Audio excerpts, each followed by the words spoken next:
We're going old school car video today. It's dumping rain outside, can't be outside. Wife's on a phone call in the office, can't be in the office. Cleaners are like coming and kids are doing their thing. And so I just couldn't get comfortable anywhere.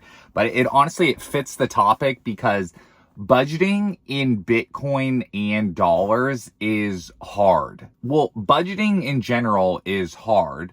Budgeting while you're married is harder. Budgeting when you're married and then have kids is harder. And then budgeting when you're married, when you have kids, and you're trying to do it in two currencies is hard.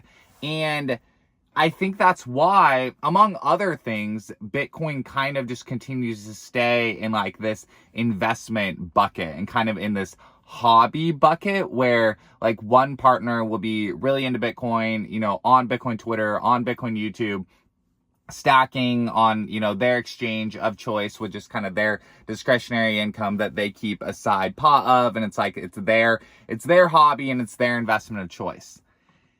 That's fine. And it can work for the early days and obviously does work for a lot of people.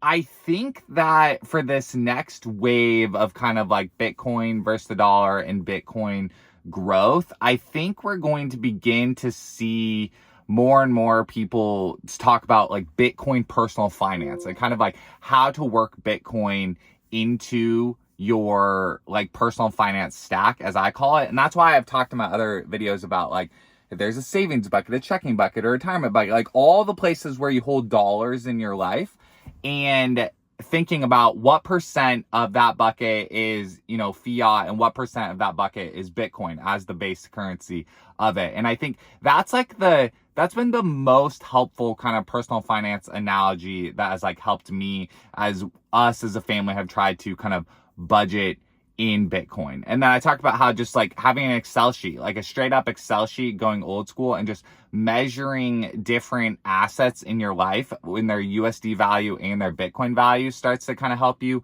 wrap your head around that. And I think having Bitcoin on every family member's phone, like at least a little bit on every family member's phone, is helpful. And then also showing like an item coming into the house sourced with Bitcoin shows the full cycle of it as money, which then kind of ups the conviction of the entire household and kind of like, oh, this does work as a holding bucket for our wealth, like for our stored labor, because you can buy things with it and you can source things back to the house, that you need. So I think that's how you kind of like learn to kind of operate with it as a currency and kind of a day-to-day method, just with, normal like groceries or like one meal or one Starbucks gift card or whatever. Like that's an easy thing to wrap your head around. One question that I would often get back when I was talking more about this on Twitter was kind of like, what about a home purchase? Like how do you save in Bitcoin and then buy a house? And honestly, that one's really, really tricky. Like that one's honestly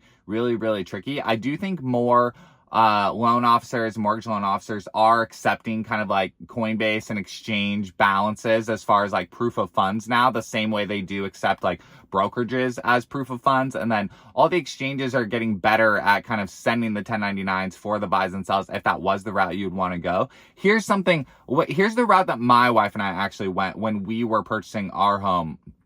We were already in the mindset of stacking Bitcoin regularly. And then when we chose to pursue the home option, we time bucketed and kind of mapped out how much can we save up for our down payment, how fast in a certain time bucket. And then we paused our Bitcoin buying, did our home sprint, executed the purchase, and then got done with all of that, and then got on what we were doing as far as Bitcoin accumulation. And so there's different methods for every single person because, again, budgeting in two currencies is hard. But the very fact that you are working on it or beginning to have the family conversations, I think is going to pay dividends more and more and more. Like a lot of people, they have this problem of like, oh, well, I don't know if it's the right time to spend my Bitcoin. I don't know if that would be like worth it. Like, if I bought like 2 cheeseburgers with it, like, won't I feel dumb about that or whatever? The ROI on that doesn't make sense. Maybe straight up, I can understand why someone would think that. However, if showing another person in your family that you are able to source food that you need with this currency, imagine the mental unlock for them. Like, I think sometimes when people ask, like, how can I buy something with it?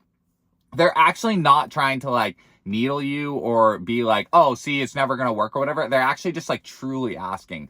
And I think instead of kind of like answering with these large like macroeconomic answers, just like showing that there are products available and there are like, maybe there is a literal restaurant in your town that takes Bitcoin. You don't know it because you haven't gone and asked. Like, maybe there is. You would be surprised like how many other people are also into Bitcoin, and realizing that there are real humans out there walking around pursuing this like transition from the dollar to Bitcoin, even in your town, is honestly very eye-opening. And that can raise the conviction in Bitcoin as a family, which leads to more Bitcoin accumulation of your family long term. And that's ultimately the goal of what I talk about as far as Bitcoin budgeting or Bitcoin personal finance. It's like getting everyone in the family on the same page with what is our investment strategy or our holding strategy or our currency strategy around Bitcoin, so that it's not just one person's kind of side hobby and it can be the entire family. Like, I've been watching Bitcoin videos on YouTube for 10 years. I've been working for Bitcoin startups since 2019. And I've talked to thousands of Bitcoiners kind of about this. And so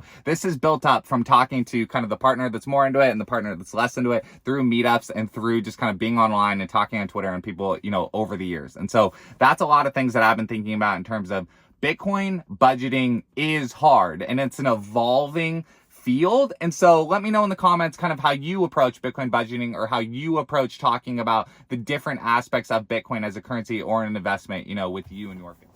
Thought of one more thing.